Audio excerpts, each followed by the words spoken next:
this theft on a large scale has been going on for thousands of years. No, it's not like this is the new thing that the bureaucrats recently pulled out of their ass. No, they've been messing with the money supply since fucking forever. And it is absolute horrific that it leads to numerous people, just living their life, not even knowing they are in fact a parasite. And that is really that's really sad. It's really dangerous. And that's why I think having a good money, a sound money, with honest principles and a hard money supply that cannot be increased, that's why Bitcoiners feel so weird. Like, what's happening? Like, what's going on? And what's happening is that you stop stealing from lots of people, and that feels a lot better, even if you might not consciously be aware of how you're hurting yourself in the act of using fiat. Once you stop doing it, you realize quite quickly of how devastating this actually was.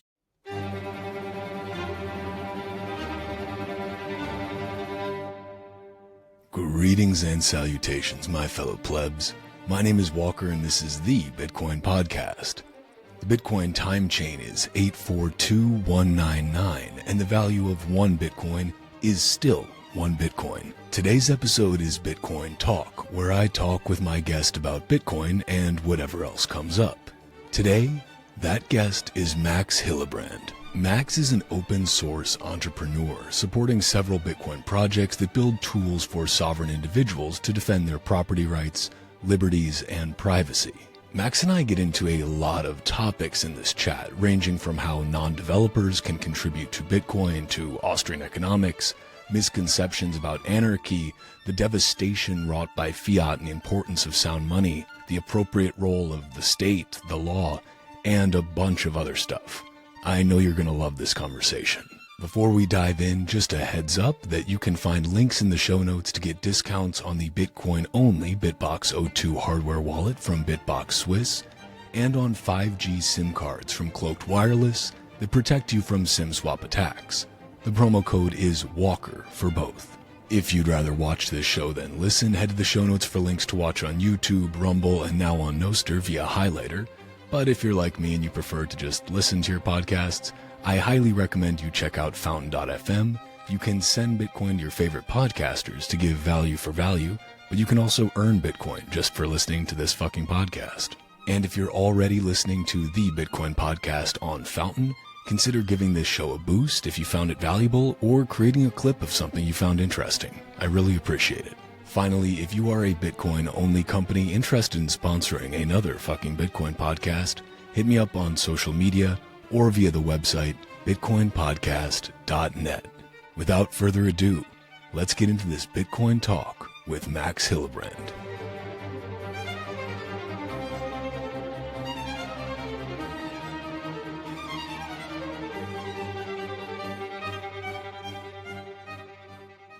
Welcome to another fucking Bitcoin podcast. Yeah, thanks very much, Walker, for the invite. I'm really looking forward to it because, clearly we don't have enough Bitcoin podcasts. Another one was all we needed, and we need Bitcoin podcast number go up. That's the key. It's number of people go up, number of podcasts go up. That's the key here. But it's an interesting thing because I was on your website, towardsliberty.com, right? And I'll link this in the show notes as well. It's a great resource. Also, I started digging into your archive a little bit, but I was looking, and you've contributed to it says Bitcoin, Wasabi Wallet, Join Market, BTC Pay Server, Cold Card, LND, Crypto Anarchy, Debian Repository. That's a really impressive list of contributions to things. But I also understand that you are not actually like writing code, right? You are contributing in other ways. And I think there's a lot of people in Bitcoin generally who think, well, I want to do something for Bitcoin or for the Bitcoin community, for the Bitcoin industry, but I don't write code. So how can I guess there's nothing I can do. I guess I can't help. And I'd love it if you could talk about that a little bit and kind of how your involvement in those projects has been and what advice you'd give to people who say, I want to do something for Bitcoin, but I can't code. So what do I do? Yeah, that's one of the very common ideas that people have, that you need to be a developer, really technical, in order to be useful for software projects.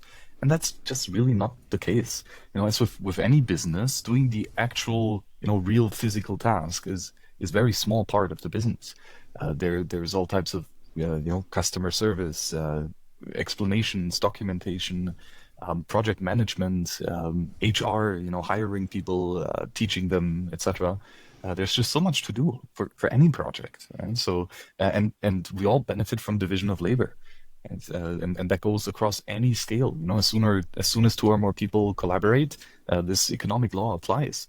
And so this means that you can be extremely useful to basically any project out there simply by doing what you're marginally best at. The thing that you're really, really good at, much better than anything else that you do. Just keep on doing that for whatever project you're interested in, and you're probably going to make a quite valuable and meaningful impact. I think that's such an inspiring point because, again, a lot of people think that like the only way that you can contribute to Bitcoin, because it's like, okay, Bitcoin is code, right? I can't write code. Well, what am I to do then? I guess I'll just be on the sidelines and kind of, instead of making things happen, I'll watch things happen. But you actually do, and for anyone that's worked not necessarily on, but around software with software teams, very well that developers are very good at developing. That's what they do.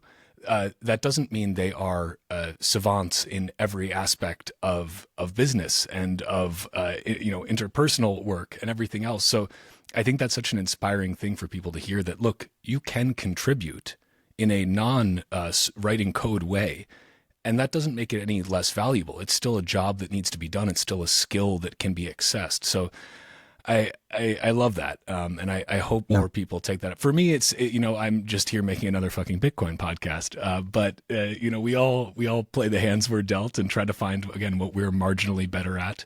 The jury's still out if I'm marginally better at podcasting, but we'll see. I don't think I'm a 10x. Voice certainly is, Again, that's the hand I was dealt. So it's like, well, this is what I'll use. And speaking of kind of being marginally better at things and economic calculus, I think a good starting point for this discussion is actually around some definitions, because I've seen a lot of discussion lately that seems to misinterpret or misunderstand what words like anarchy mean, or what words like law or natural law mean. And you have some really good writings on your website about this that express them really simply. And again, I'll link this for people because I highly recommend they check these out. But I'd love it if you could kind of start off this with just a little bit of how you look at words like anarchy and how you define that. Is it the Mad Max, barbarian, fire explosions, bloodletting, and violence everywhere? Or is it something different? And how that relates to the concepts of kind of property rights and verges into the Austrian economics discipline. Yeah, fascinating topics. Right? So anarchy is an old Greek word constituting of two parts: an, a prefix meaning without or the absence of, and the suffix archon, which means rulers, kings, masters. Right? So anarchy is not, as you said, this Mad Max world of anything goes, no rules, do whatever you want. Quite on the contrary, I would argue that anarchy follows a society that lives in anarchy follows certain principles extremely strongly, and that is that there are no kings, no masters, and no slaves. So meaning that there is an equal law for any individual part of this society. And of course, the question is, how would we ever find a single law that applies to all of us? In terms of how we should act and what we should not do. But I think we can clearly, deduct and reason through that simply you shall not steal. That is kind of the one main rule that we can very consistently apply for throughout human life. And very likely you're going to be better off with not stealing than with stealing. And not just you, but everyone around you. So for me, anarchy is very strongly defined on private property, basically. Saying that being in a private property society means that we do live in anarchy. There are no rulers over each other. We're peers on a network on equal footing, and we choose to collaborate and team up and build awesome things together. But that doesn't mean that one person owns the other or can command him to do certain things that he does not want. So I would say that as soon as we have two parties or more consensually collaborating together and doing something, anything really, that is the true state of anarchy. And it's a beautiful thing. And we see it in life all around us. I really appreciate that definition, and I'm curious of your opinion of how the term of the word anarchy was perverted in its definition. To was this some Hollywood concoction that took the word? Was it the anarchist movement as it kind of originated in a more, well, as formal as an anarchist movement can be? How did we get to this perversion where people hear anarchy and instead of thinking of what you just said with voluntary cooperation, nonviolence, don't steal from people, respect private property? How did we get from that to people associating anarchy with burning down buildings and looting and violence and Mad Max? And how did we get there? This is a really good question. This should be common sense, because it obviously makes sense, and sense should be common, meaning everyone gets it, but seemingly not. So yeah, the question is how could people forget such a fact? Because I mean, it is so obvious, and it is all around us. So it's like the fish asking, "What is water?" And I guess that's part of the human experience. We have very selective focus, very selective zones of interest on where we apply our attention to, and that means that sometimes lots of important things just get ignored, and that ignorance is quite a dangerous thing. There's actually another funny, interesting word: the difference between ignorance and nescience. Right? So ignorance is when you have information available to you, but you choose not to do anything with it. Right? You know, but you ignore it. Versus nescience is simply you have never encountered information that would lead you to this conclusion. Right? You're simply absent of the facts. That is what nescience means. And I think a bit of both applies here. Most people simply have never thought about morality or human life and society, let's say, because why would you much philosophize about that? But then on the other hand, nobody taught them about it either. Yeah, and after years of schooling and professional education, I guess we could expect that important topics like this come up, but apparently they do not. So quite interesting on where today's educational systems carry its roots, and it's mainly in Prussia with an outcome-based education system, first introduced there to build a quite heavy army of obedient soldiers and such. So this is unfortunate, and I think, well, with Bitcoin and the internet and other things, we hopefully have some renaissance of common sense and people actually thinking about certain difficult issues through for themselves, and based on the support of others by reading books and browsing stuff online. And the internet is a really magical place that allows us to collaborate together and share a bunch of amazing knowledge. So I think over the last 20, 30 years or something, with the internet, just the amount of information that is available that you could get to you at the tip of your finger, right? Which is absolutely incredible. But this basically means that we're all very ignorant nowadays because we have all of the information available, and you can read whatever you want. Question is, what do you put your attention to? What you choose not to ignore, but actually pick up and read? And I guess that's a question that many people don't frequently ask themselves. And this might be part of the orange pill experience of suddenly waking up and starting to put your attention much more carefully. And I think that's a very powerful aspect. I think that is such an important point because, yes, we do have, in the palm of our hands, in our pockets, we have basically or a version of, many versions of the collective history and knowledge of the world. That's insane that we have that capability literally in this little box. That's just incredible. And that we can instantaneously share that and discuss it with people we've never met all across the world with zero latency. That is amazing. What the fuck, right? Like we're doing right now. How could that even work? How does that even exist? But then to your point, it's like, okay, we are all ignorant because there is, and with different levels of that ignorance, relatively speaking. But the problem I think becomes what you touched on is that because there is so much information available, basically all, or as much as we can possibly think of, more than we could digest in a million lifetimes. What do we focus our time and attention on? Because that is scarce. Information is growing more rapidly than our lifespans and our ability to cognitively process the information as it grows. We can't do it. So what do we focus on? What do we take our scarce resources of time and energy and attention and focus on? And I think, to your point of the Bitcoin rabbit hole is kind of a way to focus that. It gives you a way to say, well, now I know where to look. I'm not overwhelmed by options as much anymore. I know that this is an area that I can look deep into, and with some of its tangential paths that come off of it.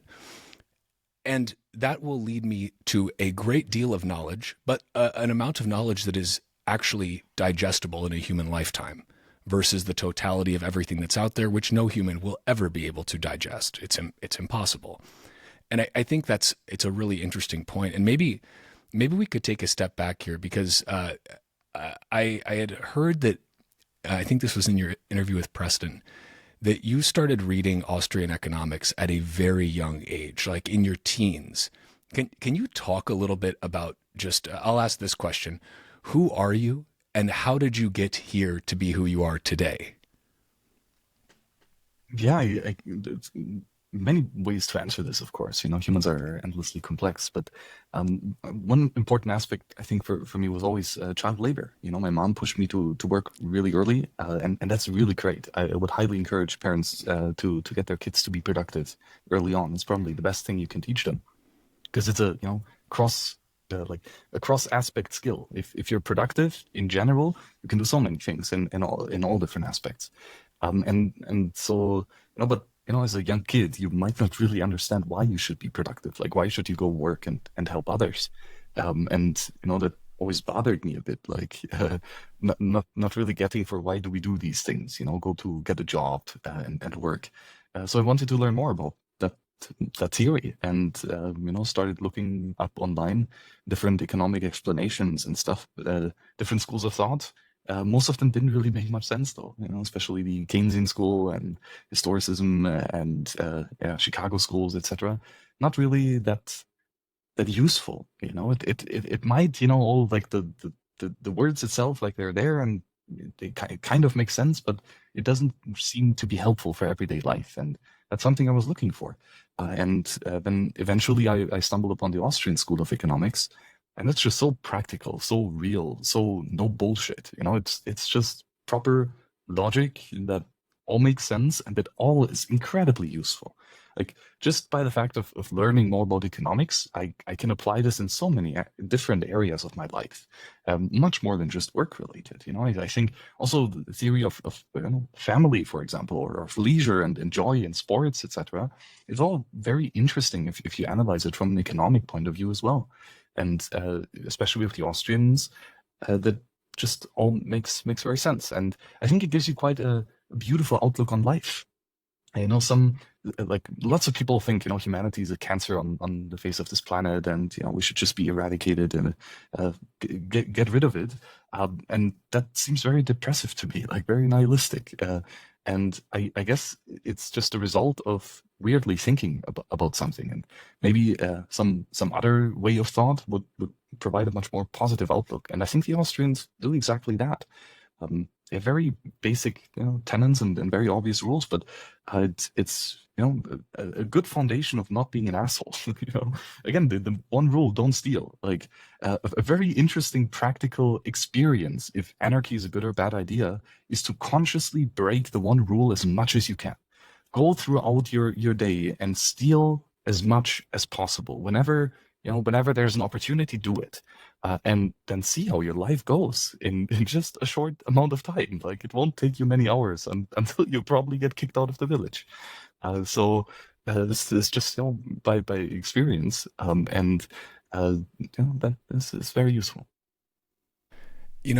I'm curious your take, because I've seen, again, just a lot of chatter about this lately, about kind of misconceptions about anarchy and what that means. And I saw one comparison. It was by BitPain, who I very much enjoy, and I appreciate that he's trying to think through things logically, and I think that his approach is in good faith. And naturally, I'm going to disagree with much of what he says and agree with much of what he says. And that's the beauty of us being humans, right? Is that we can still, like a person, an individual, but disagree with much of what they say. But one of the things that I saw him point out was that the anarcho-libertarian mentality of many Bitcoiners is really similar to that of the communists in the sense that not in terms of the theory itself, but in terms of how they talk about the theory, which is that, well, the communist, the classic trope is, well, real communism's never been tried. And it's like, well, because every time we try to do real communism, millions of people die. But different side. But then his point, which is a somewhat valid point, I think, or at least it's a valid argumentative tactic, is that, well, Bitcoiners who are very focusing on anarcho capitalist principles, libertarian principles, they will say the same thing, that real anarchy, real capitalism, real libertarianism has never been tried. And so you're just, you're using the same logical fallacies as the communists. I'm curious of your take on that, and if you see examples in history of a real anarchic system being tried, or something close to it, and how you think that relates to our current system today in terms of where we fall on that spectrum from, let's say, communism to I don't know what the other end of the spectrum is. If the other end of the spectrum is anarchy, but in the definition that you've given, or if there's another end to that spectrum as well. Yeah, I think anarchy is the status quo. It's the real thing that is all around us, and we see it on micro and macro levels. I don't like in your family, for example. I would say that's most likely to be pure anarchy. Like, unless you have some weird kink, you're not gonna have chains and bondage equipment lying around for your wife and your kids. So that seems to be a very consensual relationship here. And of course, children are, to be raised and still brought up in the realms of ethics and how to behave among polite society, let's say. So certainly there, there's some always friction between what the child would like to do and what is proper to do, but that doesn't necessarily violate anarchy, right? There are rules of the house, so to say. If you're the property owner in the house, then you set the rules that are inside, and then that is still in part with anarchy itself. Or with your friends, if you play sports, for example, there is no king in a sport that gets to arbitrarily decide the rules and change them. All the rules of basketball are clearly defined, and everyone agrees to them, and everyone plays by them. So that's pure anarchy. And likewise on the global scale, like there's no one government that sets the clear rules on how everything is. Right? There are pockets of let's say local dictators defining the rules for themselves. We're sure within that one country there is a clear ruler and a clear subject, but on the macro scale, that doesn't really exist. Right? I'm sure some people would love there to be a final human-made highest authority for the entire planet, but thankfully that's very difficult to build, and probably the outcomes thereof would be quite tragic as well. So it seems to me that this argument about what is the role of the state? What is the proper way to collectively organize? What is the proper treatment of private property? Is anarchy, quote, anarchy a desirable goal? It seems to me that most of the confusion comes down to just differences in definition. Because what you have just proposed there is that we already live in an anarchic state of cooperation, for the most part, right? With different pockets having different degrees of that. It's a spectrum, if you will. But if there is private property to some degree, if there is voluntary nonviolent cooperation, non-coercive cooperation, then at least anarchy exists in some state. And for you are literally taking the quite literal definition and etymology of the word anarchy back to just meaning that there's the same set of rules for everyone, and we're talking about no masters, no slaves, and peaceful, nonviolent cooperation and respect for private property amongst, no matter where you fall. There is no hierarchy of society. There is just peaceful cooperation among equal participants in that society. A fair summary? Bitcoin is private property perfected, and if you want to keep it safe from an overreaching state, you need to actually take custody of it yourself. Head to bitbox.swiss/Walker and use promo code Walker for 5% off the fully open source, Bitcoin only Bitbox O2 hardware wallet. Then get your Bitcoin off the exchange and into your own self-custody. The Bitbox O2 is truly easy as hell to use, whether you are brand new to Bitcoin or you're a well-seasoned psychopath. It is Bitcoin only, and again, it's fully open source. You can head to their GitHub and verify that for yourself. You do not need to trust me. Plus, when you go to bitbox.swiss/Walker and use promo code Walker, not only do you get 5% off a great piece of hardware, but you also help support this fucking podcast. So thank you. Yeah, basically, right?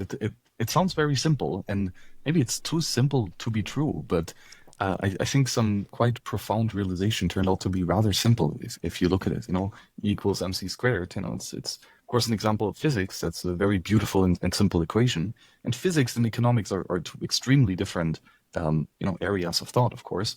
But still, the beautiful ideas have usually a very simple core. And I think just don't steal is a simple of a baseline rule that we get. I don't think it gets us all the way. Like you can not steal and still be an idiot and not really helpful and people won't like you. So it's not the one thing that you have to do to have the perfect life. But it's certainly the one thing that if you violate this rule, you're gonna have a bad life. So it's maybe more seen like this. But I do think we need more like ethics or more morals on top of this foundational rule to ensure that we have a life that is as good as it could possibly be. I would agree with you there. And, just speaking of, speaking of theft, and I think we can all agree that to steal is bad. To take the fruits of someone else's labor we all know that to be wrong, right? You don't need to have this written out for you in a law to know that feels wrong, that there is something that is immoral about that. And I think that one of the reasons that so many people today feel something is wrong with society is because there is so much widespread theft at an institutionalized level. And that comes in the form of inflation, which is really this sort of silent mode of theft at a systemic institutionalized level, but that is so, is made so needlessly complex from a definition standpoint that it always gets away from, let's say, back to the Austrians, the simple definition of, inflation is increasing the supply of money. You're inflating the supply of money, therefore prices rise. But we so typically talk about in the U.S. CPI and prices rising and inflation is just kind of mashed all together, and nobody thinks, not that many people think about the actual the root causes of that, which is just you're increasing the money supply. This is a necessary byproduct of that. But you said something. I was watching your talk with Preston and Alan and Lynn at Cheat Code, and I thought it was a really great discussion. And one thing you said was that you were asked about, how is Bitcoin a cheat code, basically, and you said Bitcoin is how life should have always been. The cheat code is fiat money printing, and I loved that quote. And I was wondering if you could expand on that a little bit, just in simple terms, about how exactly that fiat money printing is a cheat code and why people should actually care about that from just a base level. Yeah, man. I think many people are wondering, why does it feel like we're losing our freedoms? Why is it that the world is not as free as it would be nice to be? And I think there's another quite simple rule in the universe, and that is as morality increases, freedom increases. And as morality decreases, freedom decreases. And I think that seems to hold true. So, and again, what is morality? Violating or it's about the rule of do not steal. So when we steal a lot, that means that the morality of society decreases, And the end result, obviously, is that there's less freedoms because people get stolen from all the time. And now, how does this tie all into inflation? And that goes to your earlier point of, why do people misunderstand anarchy? Why do people misunderstand inflation? Right? It's a full inversion, of what it actually means. Inflation has nothing to do with purchasing power. If only, inflation would be about purchasing power, it wouldn't be a bad thing at all. But it is much more fundamental than this, because as you said, inflation is about increasing the money supply, and that is important because it kicks off the Cantillon effect, which has numerous tragic results. One is quite obvious: the person who receives the newly printed money first gains at the expense of those who receive the newly created money afterwards. Obviously, right? The guy with the money printer is all of a sudden rich because he can print the money and buy all these stuff that other people don't. So obviously, all of the resources naturally flow to the guy with the money printer. And now you could be like, oh, look at that guy with the money printer. He's taking all of our stuff away indirectly via inflation, and you're true. But that rule is not just a one-off with the person who actually has the money printer. That as soon as we start printing money, it starts a chain reaction of events, right? Where always we move capital to the person who receives the newly created money earlier and away from that person who receives that newly created money later. And so the thing is, even when average Joe like you and me earn our money in exchange for something, that money got created somewhen, by some bureaucrat in some central bank, and since all those people who have held that physical bill before you are literally stealing from you, right? Your capital, your wealth, your passion is being drained away from that monetary transfer that you're doing right now and into those hands from the people who touched that money before you. Now, outrageous. There's this huge line of people who just grabbed into your pocket because you bought a sandwich, right? It's ridiculous. But what people forget is that it gets even worse. Because sure, there might be a couple hundred people in front of you, but look behind you. There's billions of people who will receive this newly created money after you. Not just the people who are alive today, working right now, but the people in the long distant future, people who are not even born yet. Whenever you use a fiat money that has been created at infinitum, then this means that you are stealing from billions of people that are yet to come. And so the most devilish trick that inflation has pulled on us is that it turns everyone into a thief. If you use the money, if you get paid, if you pay others, you're actively stealing from parts of the population. And you don't even know about it, right? And nobody tells you, and you don't really have time to stop and think of what you're actually doing when you're using these pretty painted pieces of paper. But it's in fact a tragedy, a human travesty, that this theft on a large scale has been going on for thousands of years. No, it's not like this is the new thing that the bureaucrats recently pulled out of their ass. No, they've been messing with the money supply since fucking forever. And it is absolute horrific that it leads to numerous people, just living their life, not even knowing they are in fact a parasite. And that is really that's really sad. It's really dangerous. And that's why I think having a good money, a sound money, with honest principles and a hard money supply that cannot be increased, that's why Bitcoiners feel so weird. Like, what's happening? Like, what's going on? And what's happening is that you stop stealing from lots of people, and that feels a lot better. Even if you might not consciously be aware of how you're hurting yourself in the act of using fiat, once you stop doing it, you realize quite quickly of how devastating this actually was. And it's such an interesting point that I like your perspective that, look, it's not just you that are the victim here. It's not, the buck doesn't stop with you, as they say. You aren't the last person in this chain of fiat debasement. You're just part of the chain. Yes, you are lower down from the spigot than the people holding their buckets right up next to it. But there are, as you said, billions of people still in the world who, for instance, as an American, I am privileged to have the world's reserve currency as my national fiat currency. Like that is a privilege. And the more you learn about Like I remember the first time I started digging into some of Alex Gladstein's work and realizing all of the bullshit that the IMF and the World Bank get up to. I mean, it's honestly sickening. Like it makes you sick to your stomach, and you realize I had no idea. I had no idea, and I feel somehow complicit because this is ultimately my country, and some others. You know, the French are certainly don't have their hands clean here. Japan also does not. There's a lot of blood in a lot of people's hands, and quite literally.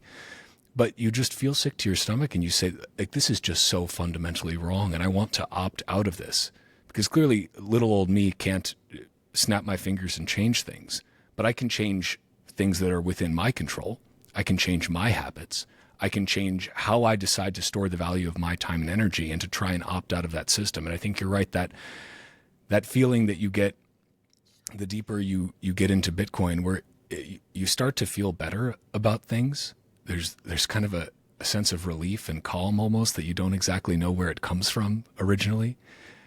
And so much of it comes from just not being as complicit in this systemic hierarchy of theft that exists the world over, and that, to your point, has existed for thousands of years in various forms.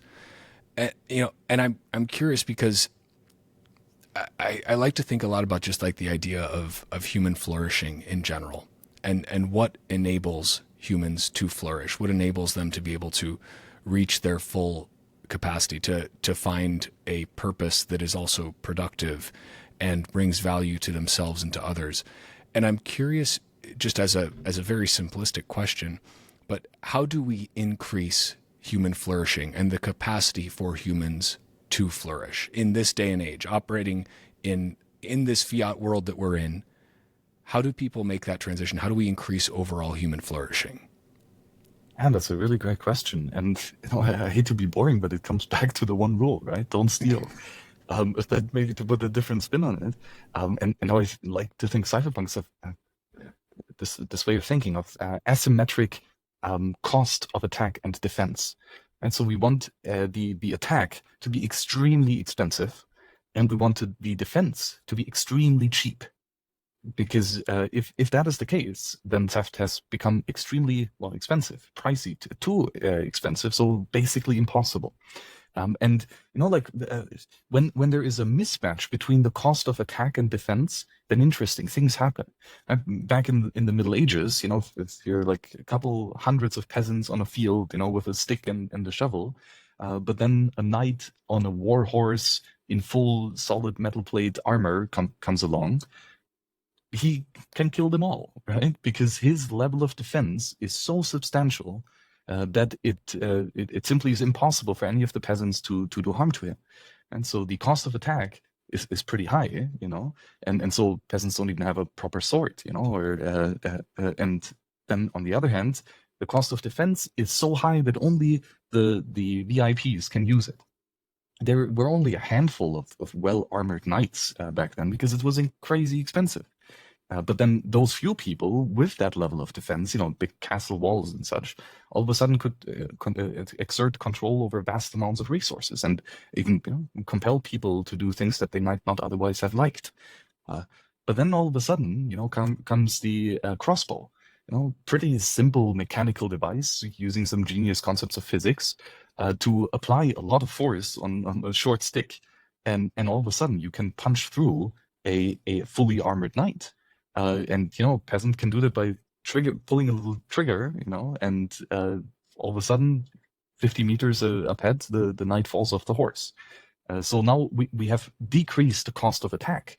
You only need, the crossbow, which is not that difficult to build, and that can take down something that even had substantial costs of defense, but the defense was still not good enough to stop the crossbow or later gunpowder, etc.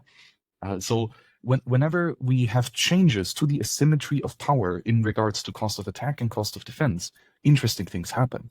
And then, in like the 1970s, it's not even that long ago, but a couple weirdo mathematicians discovered this weirdness of math in the coined private public key cryptography. Right? We can flip a coin, generate a random number. If we do that large enough or often enough, then it's just such a unfathomably large possible number space where you randomly picked one out of, literally finding the needle in the haystack, right? It's easy to flip the coins and get the random number. But then to actually discover that random number by yourself out of all the possible available numbers is just simply impossible. Nobody could count that much. Not even a supercomputer could, because it would consume so much electricity that it would just collapse into a black hole.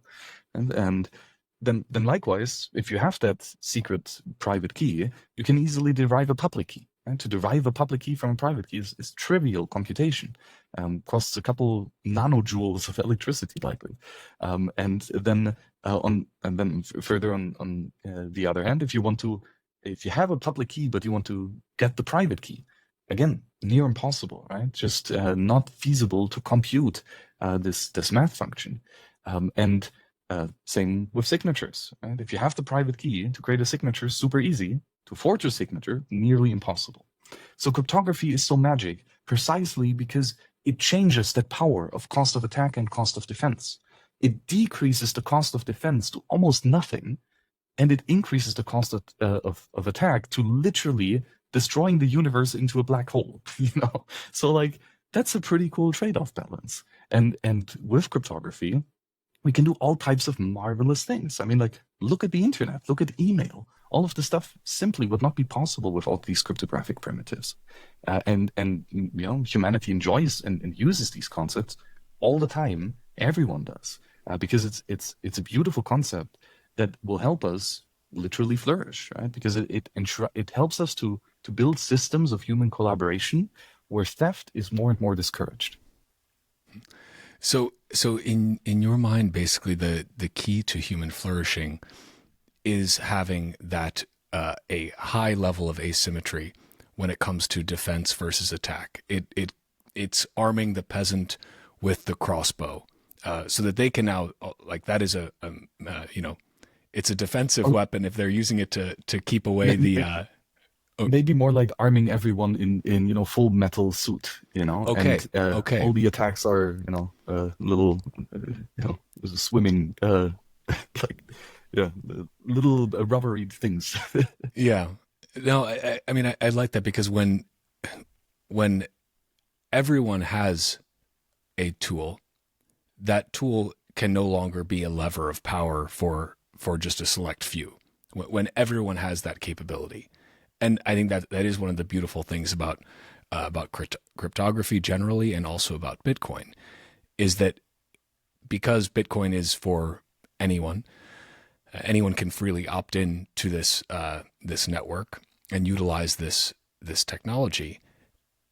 It lowers the bar really to protecting, in this case, protecting your savings, to protecting your time, because I think that it's so easy to get caught in the trap of just thinking in the monetary sense of dollars and cents, euros, pounds, yen, whatever it may be. But ultimately, I think the most pernicious thing about inflation is that it's not just stealing the value of your money. It's not just devaluing your money. It is ultimately stealing your time. It is stealing a piece of your life, and that you can't get back, and you had no say in this. And it's time theft, ultimately. It's theft of your time and energy that you applied to try and create something of greater order value than whatever inputs you had. And I think that's such a disgusting and sad thing. And again, it gets back to why so many people are so frustrated right now. And you see this, across the world right now, different flavors in different countries. But people are fed up, but they don't know what exactly they are. They don't know exactly where to direct their focus. Back to your original point, they don't know exactly what the problem is. They just know something is wrong.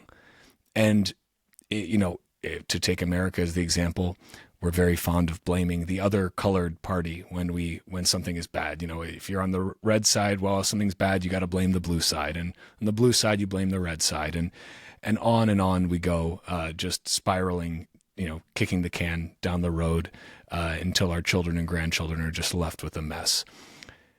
And I think that's the same the world over. And, maybe this gets to the question a little bit of what is actually the proper role of the state in its modern form? Because I think that a lot of people tend to look for political solutions to things because we've been taught, and the systemic education has taught people that there are always political solutions to these problems, and it's a very top-down heuristic, right? It's looking at things and saying, well, if something's wrong, we must need to change a law way up here in Washington D.C. in whatever capital city of your country is, and that will be what fixes these things that are broken. And people are slowly, I think, realizing that maybe that's not the case. Maybe these political solutions don't exist. But I'm curious of what your opinion is of what is the proper role of the state. What is the state's function, its best function, if any, in the modern world? Then we have to get back to definitions and see what is the state.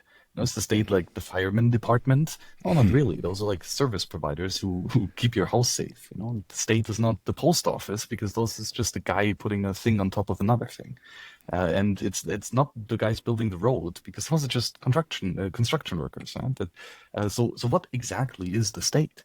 And again, I think Austrian economics, and especially Murray Rothbard, has a beautiful answer to this. The state is the monopoly on violence. And it is the highest authority who gets to say when violence can be applied in order to settle disputes over conflicts. Basically the ultimate judge, so to say. When two people have a conflict, the state gets to decide on which of those persons are right.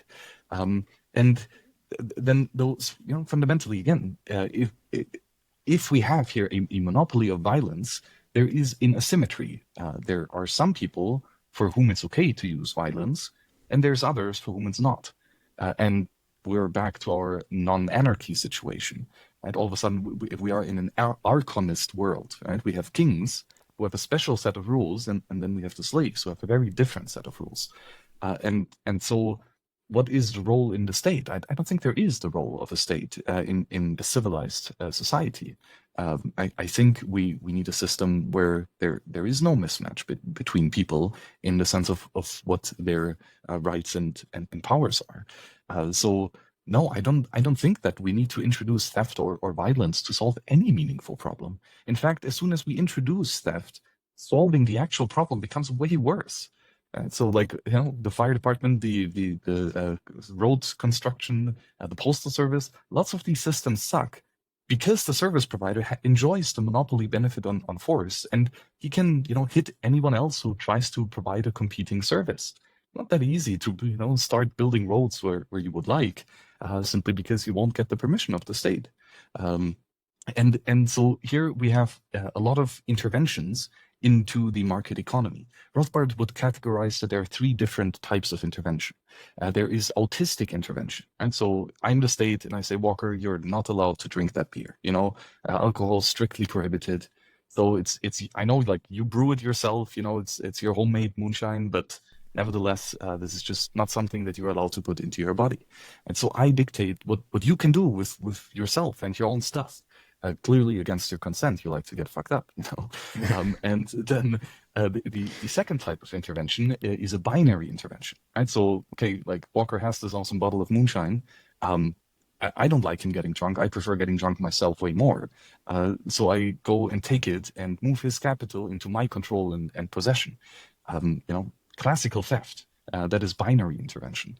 And finally, there's triangular intervention, where, Walker and, I don't know who else, Gigi, let's say, are, having some great conversation over there and exchanging moonshine for dry-aged beef. And I'm like, oh, no, both of those are really carbon intensive. Better not to use such technologies. So I take both of them. Or, for example, I say, no, it has to be two moonshines for one steak. The moonshine is clearly not as good as steak, so that there must be two. These type of price interventions are part of triangular intervention. And all of these three types of intervention leads to a net loss for society. One person is always going to be not happy, while another one is really happy. If I take his moonshine, I'm happy, he's not. That's not great. I would like to have a system that creates win-win situations all the time. Why are we not winning all the time? And that's again because we broke the first rule and started stealing from each other. Then we always will have a victim and a winner, and that sucks. Then there will always be envy and hate and distractions in society. But it doesn't have to be that way. Division of labor, mutual beneficial exchange. All of these economic principles teach us that we just have to work together consensually, and we literally create value. We make it up out of nothing. Humans can create such valuable things simply by working together and improving each other's situation. It's like we're like this miracle machine to make things better. We just should just not be in each other's way and hinder each other for improving the situation. Two things on that. First thing, I hope that someday I can exchange moonshine for beef with Gigi. That would be what a dream that would be. It's going to go on my bucket list now. Whichever way the transaction flows is fine with me. But that's added to my bucket list. The second thing, I appreciate the explanation, and I want to play devil's advocate a little bit just to tease this out a bit. So if you look at the definition of the law itself from someone like Bastiat, basically he's saying that, and to paraphrase here, the purpose of the law is to protect individual private property. That's the only purpose of the law. And the only reason that the state exists is to enforce the law. Thus, the only function of the state is to organize for the collective defense of private property, to protect that private property from the plunderers. Now, Bastiat also goes on to say that, but the law has been perverted. The law has been perverted to where those that are supposed to be in charge of enforcing the law, the state, have become the plunderers themselves. They are now the ones writing the laws and enforcing the laws, and thus able to legalize the act of the plunder of private property, which is obviously a massive perversion from what he envisions as the ideal state of the law. So I know natural law is something that you think about a lot, and maybe that's a good way to approach this. So, when it comes to, do you think there is a role for the state or for some organization, when it comes to the organization of the enforcement of the law? And I think we would both probably agree that, again, the law as it exists comes back to defending that very first fundamental point, which is don't steal. So if somebody breaks that law of don't steal, we don't want that to happen. We want to be able to defend that private property. But not every person is capable of defending that property. That's why there's the Organization for Collective Defense. So how do you see that interplay? And what do you see, again, I guess, as the role of how should the defense of private property be provided, if at all? So law is an extremely important aspect of human society because time is scarce, resources are scarce, as you well know, and that means that there's a potential conflict over where do we allocate those scarce resources. And either I'm on another fucking Bitcoin podcast or I'm on Joe Rogan. I cannot be at both. So there's a conflict of where do I go? And obviously I made the correct choice. But so then that means people though, like this conflict of potential ownership and control applies not just to yourself, like do I eat steak or drink moonshine? Why not both? Exactly. But it also applies, of course, to when working together with others. And so this means that we might disagree on who gets to use one resource or another. And disagreements are not nice, right? They hinder us, they block us, they prevent us from moving forward. So somehow we need to deal with these conflicts. And there are, and Rothbard lays it out beautifully, but there's only a handful of different approaches that we could do this. First of all, nobody owns anything, right? Pure communism. Then that kind of sucks because we're cold and hungry and starving and stuff. So if we cannot use any external resources, then we literally die. So obviously that isn't that great of a system. Clearly someone needs to be able to use these resources. Another option is everyone owns everything, right? But then clearly, of course, the question is: so are you allowed to eat the steak, or is Walker? One of the two has to do. So what are we gonna take a vote on, like, from everyone on this entire planet to see who gets to eat what? Or does it have to be 100% consensus? Like, if one person disagrees, nobody eats the steak? How's it going to go? Obviously, like, a thing of impossibility again. Another option is that some people decide where the resources go, and others just have to follow those rules. And so this is yet another possibility, but obviously, that just sounds like slavery. Like, one person gets to rule, the others have to follow and obey. It's not really that great of a system, right? Obviously, there's a mismatch and different sets of rules for different people. So now, who gets to choose who's in which class? Like, I'd like to be a king, please, but I guess everyone wants to, so that's not really happening either. And then I guess the only thing left is a private property society. The person who created the thing gets to decide what to do with it. Right? If you were the one who found it, who built it, who worked on it, you get to give it away as a gift. You get to abandon it. You get to exchange it for something else, trade it, for money or for other goods and services. And that's a private property society. Either you homesteaded it, you created it out of from a raw state of materials, or you contractually acquired it. And I think that makes a lot more sense than all the other options, obviously, right? Because we have local agency, the people who actually are involved in the problems get to discover those solutions for themselves. We don't need to, walk 1,000 miles to some king and ask for permission on who actually gets to do this. It's just a very practical, common sense thing that we could probably all agree upon. But so nevertheless, right? If there's a conflict, there's a conflict. So what do we do? And then how do we provide justice, so to say, right? How do we ensure that the just person gets to allocate the good in a way that he sees fit? And again, extremely important that this gets solved, right? Because if it doesn't get solved, then humanity dies. So such a problem of such a crucial scale, why would you ever entrust it to a person who's not accountable and who can just do whatever he wants? Right? It's such an important thing as the law cannot be given to the monopolist on violence. Because if he is the guy with all the guns, he's just going to say, well, whenever I take something, it's totally fine. Trust me. Obviously, right? So something as crucial as, even as simple as roads is not feasible being built by a central planner who gets just to dictate where to build roads and how much. There's a planning issue because there's no prices. You don't even know how much the resources are worth if you're the central planner trying to do all of these. And the same applies, of course, to law as a franchise tool. So it is absolutely essential that the state stays out of the business of law, because otherwise the quality of the service provided in terms of dispute resolution will get worse and worse and worse. And I think we see that now, where court cases get dragged for decades before there is any final resolution, just not being productive for anything other than drumming up a huge lawyer bill.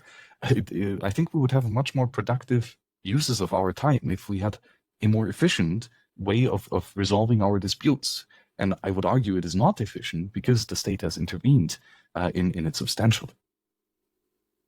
I think that's a fair response to it. And I think something a lot of people get hung up on, and myself included as I try to think through these things, is that you think of, okay, yes, all of that sounds very nice and all, but there are just so many of us. Like we're far past Dunbar's number, right? Like we're not at, what is it, 140 people? I think that's the number, right? We're so far past. I mean, we're talking, thousands, millions, hundreds of millions, billions of people.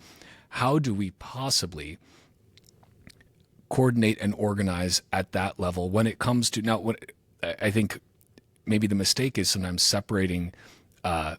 Okay, we say, yes, you could organize a free market that way, let people trade, let them do whatever they may. But then I think there's a tendency when it comes to things like the law and the enforcement of the law and the dispute resolution that people say, well, we need some sort of centralized body to be able to arbitrate this, to control it, to enforce it. And that's where the state comes in. But I think that you and I would both agree that the state necessarily makes things less efficient. So perhaps that one of the issues that we deal with here is simply a matter of scale. Like one could make the argument that democracy works very poorly at scale, that it works pretty well in small localized areas where people are actually accountable to each other. But as soon as you get to any sort of large scale, it stops working quite as nicely. And representative democracy, sure, seems like a fix for that, but we have many examples of that working not very well as well. And so, I don't exactly have a question here. I'm just more so thinking through it and thinking from the perspective of maybe one of the big problems when it comes to this discussion is just that we're thinking in different scales. And those who would be in favor of state influence, of the state having the quote right to enforce the law, are thinking at a very large scale, because that's what we're used to thinking at, versus somebody who is making an assertion like you are, which is that the state has no business in that because they're not effective at anything they do, because they have no stake in anything they do. They are not stakeholders in anything that they're doing. They are purely extractive. That you're thinking at, I think, a scale that is going back to decentralization and localism, which in my mind is a very good thing. But then perhaps the critics would say, well, but that you're just these starry-eyed, anarchic dreamers, and it is what it is, and there's no way to get back to any sort of localism, and sorry, but you're just going to have to take it for what it is. What's your take on that? And do you think that I'm drawing the lines fairly there in terms of how we think about this problem? Because I think it is a problem, and it's a fundamental problem that we should be discussing in open forums constantly. But it's one that I think very few people actually think about at a deep level. I think Leonard Reed has a really great insight in his little essay called I Pencil. Thinking about, it should be super easy to make a pencil. Anyone should be able to do that. It's not that hard. It's some wood, some rubber, some metal, some graphite. That's it. It's just a stick basically that draws. It's not that hard. But then you actually start to think about each of the steps that are involved with creating a pencil. Well, first, obviously, you need wood. Wood doesn't just grow on trees. Well, okay, it kind of does, but you need to do something to the tree in order to get the wood. And that something, means you probably have to hit it down. So you need an axe and or a saw or something like this. But for that, you need metal. So how do you get metal ore? You need to dig it out of the ground, and you're going to do that with your hands. No, you need a shovel as well. So how are you going to get your shovel? But maybe a chainsaw would be much better. But now you need fuel as well. So first you need to drill in the ground, extract the raw material, the raw oil. You need to put it into the refineries, etc. So now you need to learn all types of different heating levels of oils and nonsense like this, and you still don't have the wood to start the pencil with. But then you need rubber for the backside, so that's on the other side of the planet, which means you kind of need to build a boat, and it needs to be a big one, that can actually cross the Atlantic. So you need to learn about this thing of buoyancy and all types of weirdness, and we can just keep going. And the worker who are doing this, they want coffee. So yeah, you got to go to the other side of the planet again to get some beans and roast them and bring them back so that they're happy and keep working, right? So just to create something as simple as a pencil requires the complex interaction of thousands, millions of people across space and across time. And yeah, how the fuck do we coordinate that? It seems impossible, right? To create something as simple or stupid as a pencil.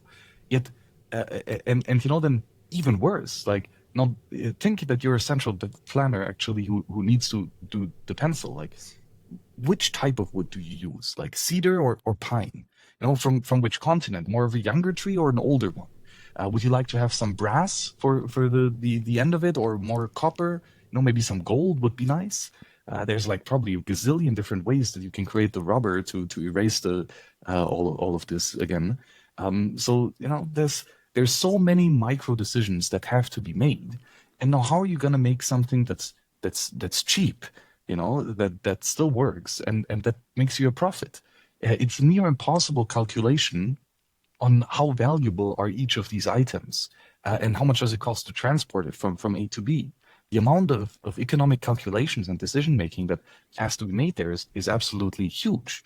And of course, if you would make some miscalculation, some not so optimal decision, ultimately you would be wasting resources because there's another way to do it better. How could one mind possibly decide what are the prices of wood and the different types thereof, and how much should we charge for shipping them across the planet, etc. It is simply a computational impossibility for one brain to calculate this locally, because by definition, the brain is only in one place at one time. So how could you get the information from the other side of the planet that is needed to actually calculate those prices? A price is an emergent phenomena. It's not something that you can just observe and there it is. You need to create the price. And we can only create a price if we have consent. If two people can choose whether or not to take that deal or walk away, that choice needs to be there in order to create what's known as a true price. If you say, no, you have to use $5 to trade the steak, it cannot be more, it cannot be less, that's not a real price. You're just saying a number and forcing people to hand that number of stones over so that he gets the steak. But that's not what a price means. A price is the meeting point of the subjective marginal preferences of two or more individuals. How much do you like steak versus moonshine, and how much do I? That discrepancy here, that is what eventually, where the two of us meet, that is the price. But you cannot force such a thing. Such a thing needs to be revealed voluntarily by the people who control these resources. Otherwise, the price simply does not exist. And so no, one person can clearly not design an economy or settle prices for anything, because they have to be discovered by the people who act upon their individual preferences. That is beautifully well said, and I think price controls are such an illustrative example of where the state fails. And we have these examples of price controls all across history. We don't have to cherry pick to find good data there. It's really widely available. And Mises does in his third lecture of the six that he gave in Argentina in 1959, that then became Economic Policy, Thoughts for Today and Tomorrow, which, if you're listening, I'm also reading out loud on Another Fucking Bitcoin podcast, so you can get an Austrian primer. But anyway, he gives just a great breakdown, and he talks about how basically price controls come whenever you reach a point of too much inflation. The government has debased the coinage or printed too much paper, and the inflation is so prevalent that they realize, okay, these prices for everything, for milk, are going wild. We need to do something because people are unhappy with the price of milk. So what does the state do? They say, well, I'll just fix the price of milk at 1 unit of whatever currency they're using. Great. Wash my hands, problem solved, right? And then what is the problem there? Well, some people whose marginal cost to produce that milk is greater than the price that they are forced to sell it at, stop producing it, because why would they? They're going to lose money by doing it. That would be incredibly stupid. So unless somebody literally has a gun to their head or a sword to their throat, they're just going to stop producing. It doesn't make any sense for them to do it. And then, okay, what ultimately happens as well is that more people who would not have been able to buy the milk at the prior price can now buy it at the artificially set price. So what naturally happens when you have more people who are able to buy, but less people who are producing it because it no longer makes economic sense? Well, you have shortages. And so then, all of the government steps in again and says, well, the problem must be that the cost of livestock feed for the feed for the cows is too great. That's why the producers can't make milk anymore. So we'll just fix the price of the food, of the fodder. Great. Okay. Wash our hands again. Problem solved by the state. Genius. We're geniuses, guys. But then the problem just repeats and cascades and goes ultimately up that chain until it arrives at the price of labor itself. And then they fix the price of labor. Well, you can only be paid this much, or you must be paid at least this much. But then it's just the same over and over again. And this has repeated throughout history. And it's an example of, to your point, one person or one committee, one central party, they can never have all the information. And to your earliest point about all of the information available to us in our fingertips, in our devices, it is impossible to look at all of the data. No human can do it. No committee can do it. No group of humans can do it. it's just not possible. And trying to force that, to assume that you're able to, you're just smart enough and you've got the right guys in the room, that you can figure this out, is pure hubris.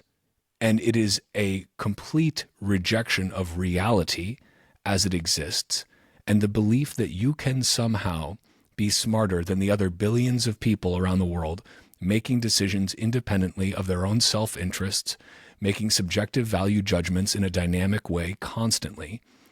You will never be smarter than that collective hive mind when it comes to making decisions. And I think,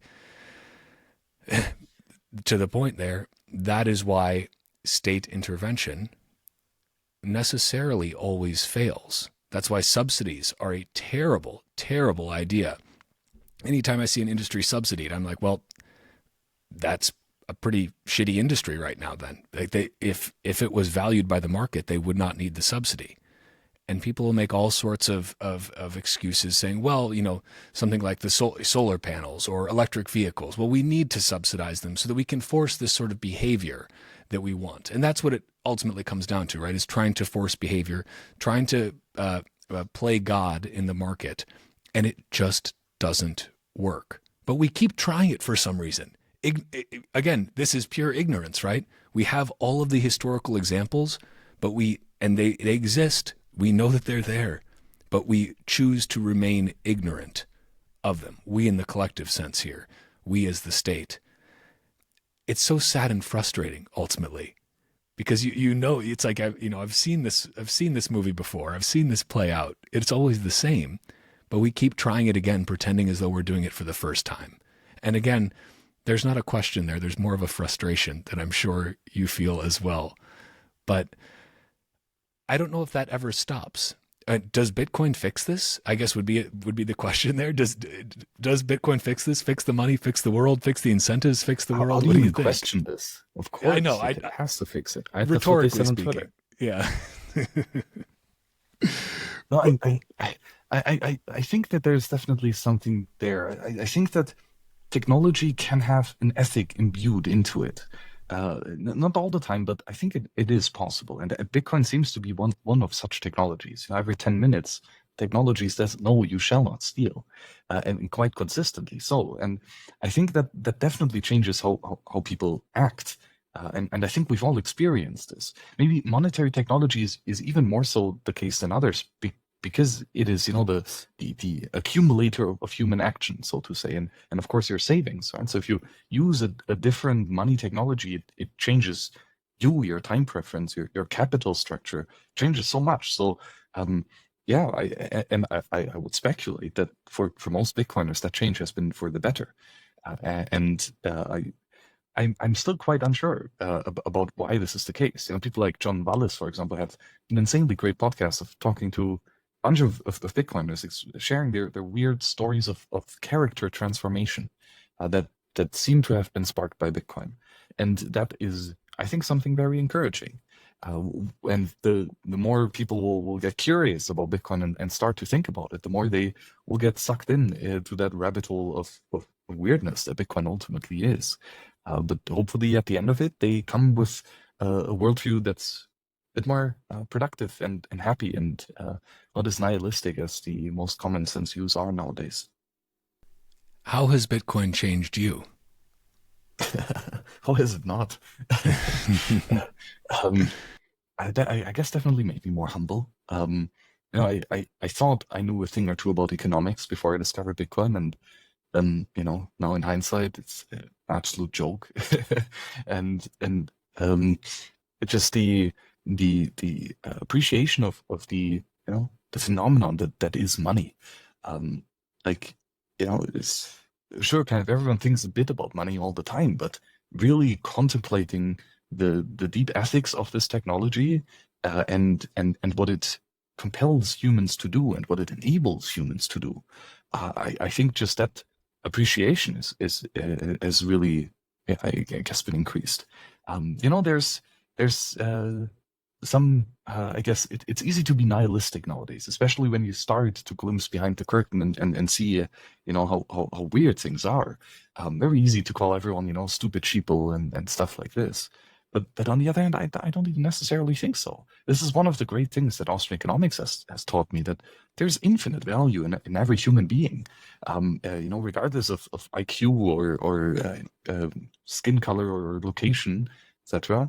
The fact that we are productive creatures is something utmost beautiful, and we should thank God every day that we are such marvelous creatures, and that we can help each other and manifest value. Like, again, and we literally create value. Like, it's insane. It's like this perpetual mobilum of forever motion. Just when we tune it right and let it go. So I guess that appreciation of humanity is something that I feel now much stronger than before. It's well said, and it's that old quote: "You don't change Bitcoin; Bitcoin changes you." And it's it's a meme, but it's, as many memes are, it's really quite true. I'm curious. Just, this is a bit of a shift, but what do you think can Bitcoin be stopped? And maybe a different way to put it is, what do you view as the biggest risk to Bitcoin? To Bitcoin, quote, succeeding, to evolving to a Bitcoin standard? How do you view that? Yeah, I think Bitcoin can definitely stop it, at least for you, when you stop using it. And I guess that's the one of the great things of Eric Voskuil, this idea of the axiom of resistance, that any security technology can only protect you if you actively use it, and if you deny the attacker the privilege of just taking the stuff from you. So yeah, definitely. If people lose interest in protecting themselves, and if people lose the interest in researching technologies and applying these technologies in order to defend themselves, then yeah, Bitcoin dies and fizzles away. Now, sure, there will always be those two weirdos running full nodes in their basement, but that might not be as much as we would have, of course, liked. Nevertheless, there's, of course, the incentives and game theory of Bitcoin seemed to be quite a compelling thing that seems to be around and capturing the hearts and minds of more and more people as it continues to live. Nevertheless, that's of course not a given, right? And there's numerous ways that people can be tricked or compelled or coerced to abandon Bitcoin, obviously, right? And yeah, it's an unfortunate reality. But thankfully, it seems that the information of Bitcoin is going to be hard to be destroyed and just completely removed from existence entirely, simply because it's too compelling of an idea. It's something very beautiful, and I guess humans are pretty drawn to beautiful things. I won't stop talking about them. That's why we have yet another fucking Bitcoin podcast, of course. Hey, there, and now we've come full circle. I'm curious. What do you think is the biggest misconception held about Bitcoin by Bitcoiners? So I'm not talking about external FUD. I'm talking about internally within people who, quote, identify as Bitcoiners. What do you think the biggest misconception is, or blind spot maybe would be a different way to put that? Yeah, that's a really good one. There's so many, of course. Nobody understands Bitcoin, just like nobody understands how to make a pencil. Bitcoin is way more complicated than a pencil. So, yeah, don't hate on yourself too much for not getting Bitcoin, because yeah, nobody does. And maybe one interesting aspect is that miners don't create new currency, I would say. I think that the amount of currencies is clearly defined and therefore created in the full node software.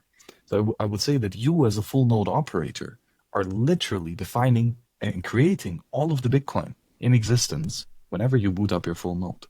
And that I think is quite crazy. And so what Bitcoin miners are not, they're not really like applying energy to create more Bitcoin.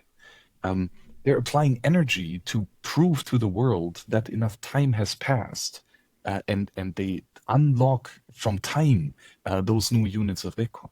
Right? Like, my full node defines 21 million Bitcoin since Genesis, right, all the way from 2009. But the unlocking rate thereof is set in time, and of course not just in the past, but also in the future, which is fucking crazy. Like, how could we ever clearly define the creation of a good in the future? But we're already defining it right now. And why come that nobody just cheats time and goes ahead and digs out all of those Bitcoin yet to come? And of course, it is because of the genius of proof of work and on top of a distributed database that enables all of this. But yeah, Bitcoin is not energy-backed money or anything like that. Quite on the contrary, it's backed by nothing. Backed maybe by the electricity of your computer flipping the bits to manifest the creation. But no, you come up with Bitcoin, and you can choose whatever rules you want. That's maybe one of the greatest things that Satoshi taught us. Like, you can make up your own money. Like, you actually can. Again, like, humans create value.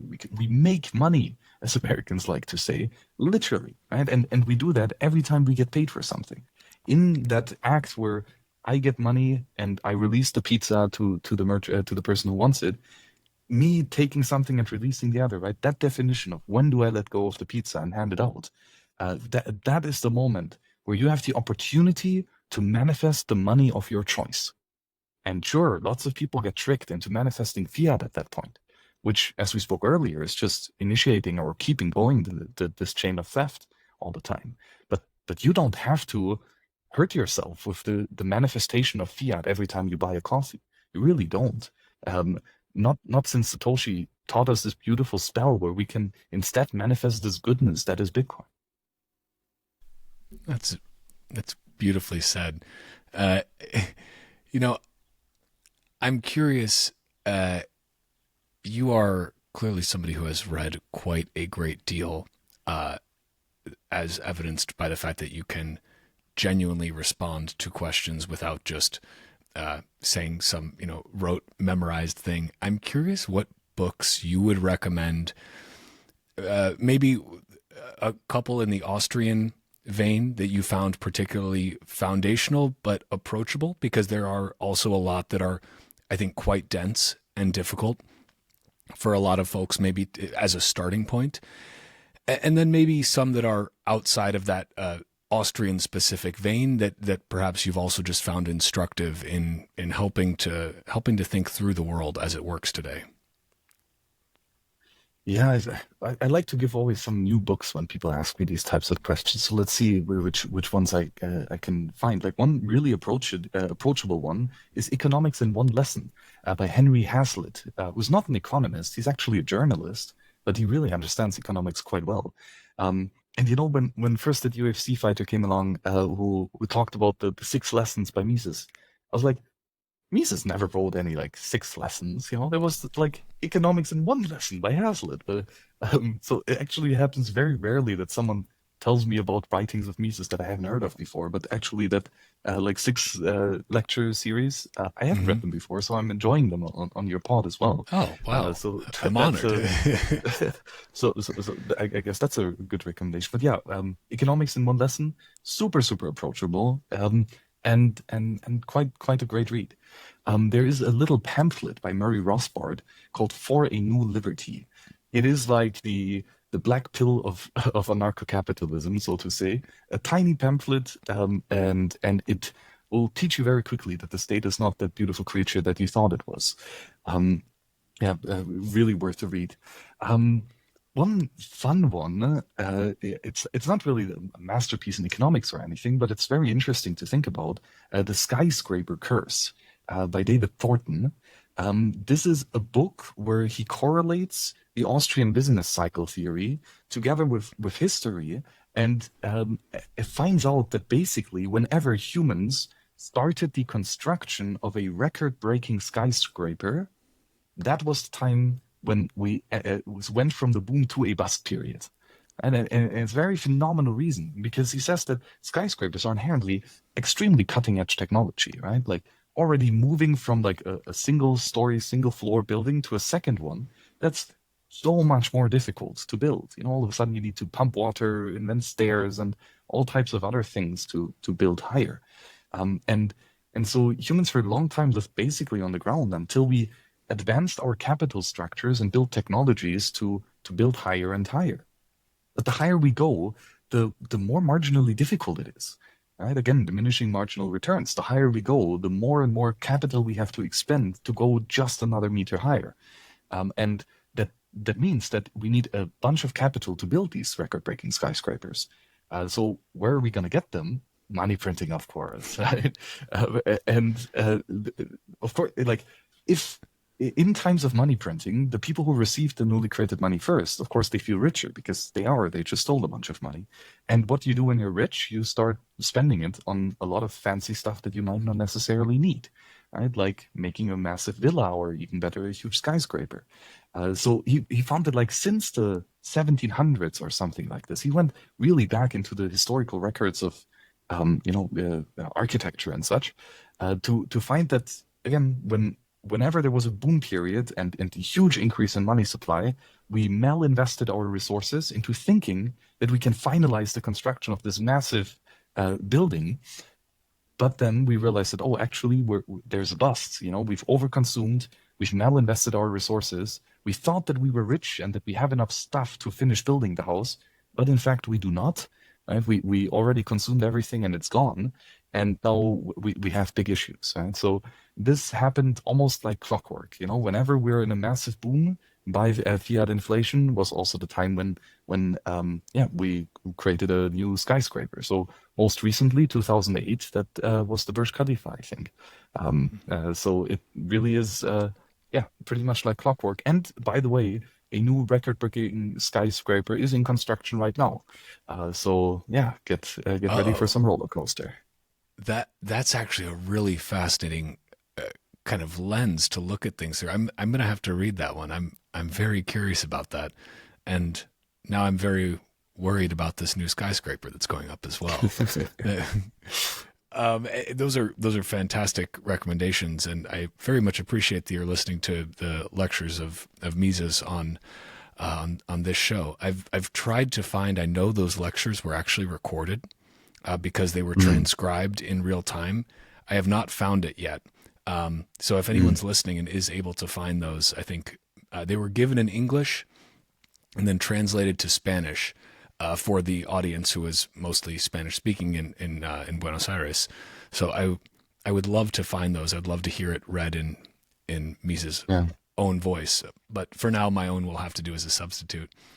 I want to be conscious of your scarce time here.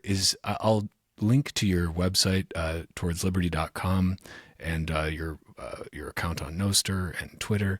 Is there anywhere else that you'd recommend to send people, or anything else to impart? Any other tidbits of wisdom that you felt went unsaid? Yeah, definitely follow me on Nostr. That's where all the cool parties happening nowadays. Max at towardsliberty.com is my nibble 5, so you'll find me there. And keep building. I think we've really stumbled upon some beautiful glitch in the matrix that is cryptography and crypto economics. And now with the spell, we can cast Bitcoin, which is extremely powerful. And more people are participating in our conjuring here every day, which is great.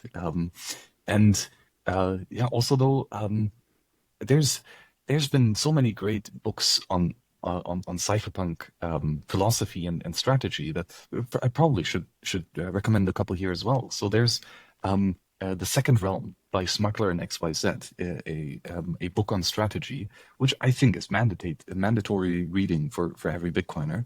It clearly articulates the power dynamics and the enemies that we're up basically, and the strategies that are most common to work against those. So very much recommended.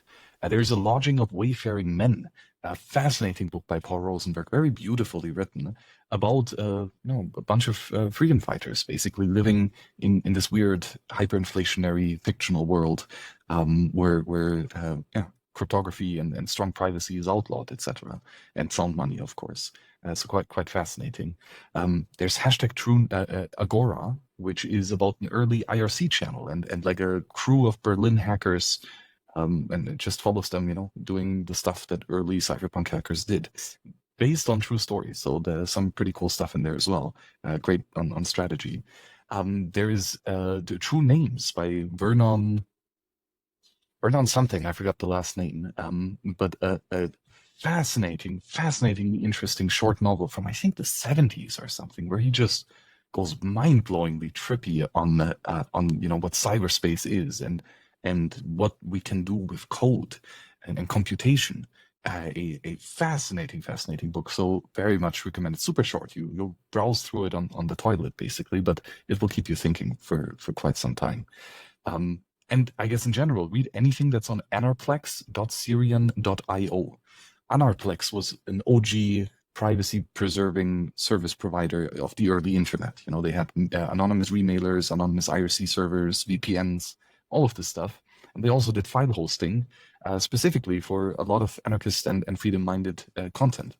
The website is down, unfortunately, because they shut down their service after many years of operation. But there are still mirrors hosted, for example, on Syrian.io. So there's a bunch of files and text documents and PDFs about fascinating ideas that cyberpunks have been dreaming up now for a long time. So Bitcoin does not come out of nothing. Bitcoin has an ethic imbued into it, and Bitcoin is built by the people who have been thinking about this for a very long time. So read the stuff that the forefathers of Satoshi have written, because there were a couple quite beautiful things in there.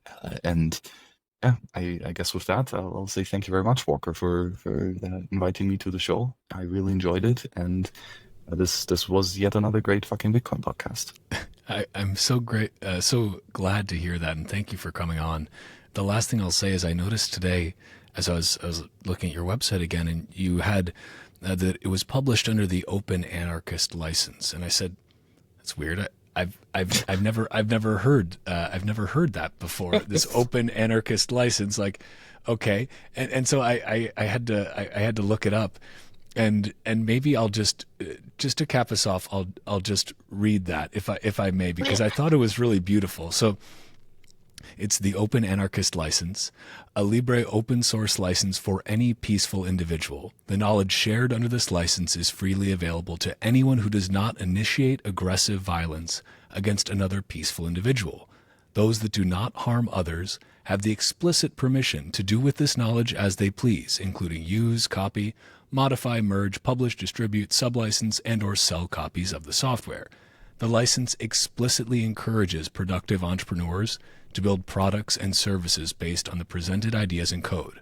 However, this license explicitly prohibits any individual or entity who is engaging in or encouraging murder, assault, coercion, theft, rape, trespassing, lying. This includes but is not limited to any state government, police agency, monopolist, mafia, or gang of thieves. Any act that is taking a scarce good from another individual without the explicit consent and voluntary interaction is considered wrong and constitutes a break of the license agreements. And I just thought that was beautiful. And it's a fork of the MIT license. And so I just wanted to end on that, because it was really, I read that today and I was like, that is beautiful.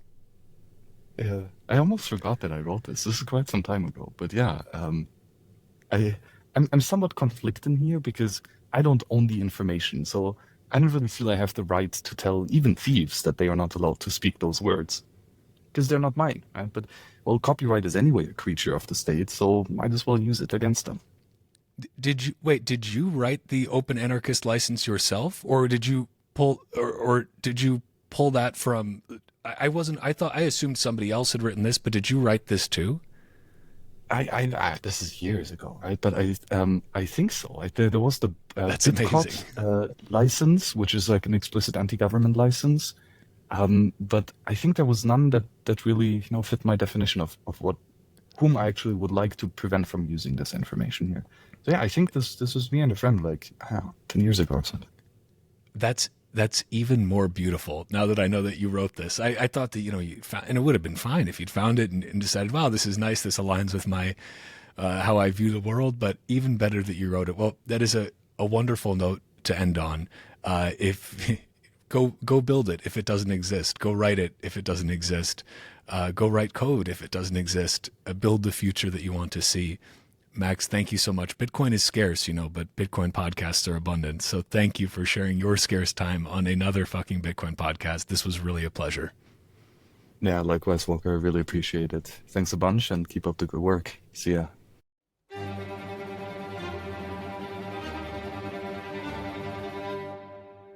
And that's a wrap on this Bitcoin Talk episode of the Bitcoin Podcast. If you're a Bitcoin-only company interested in sponsoring another fucking Bitcoin podcast, head to bitcoinpodcast.net/sponsor.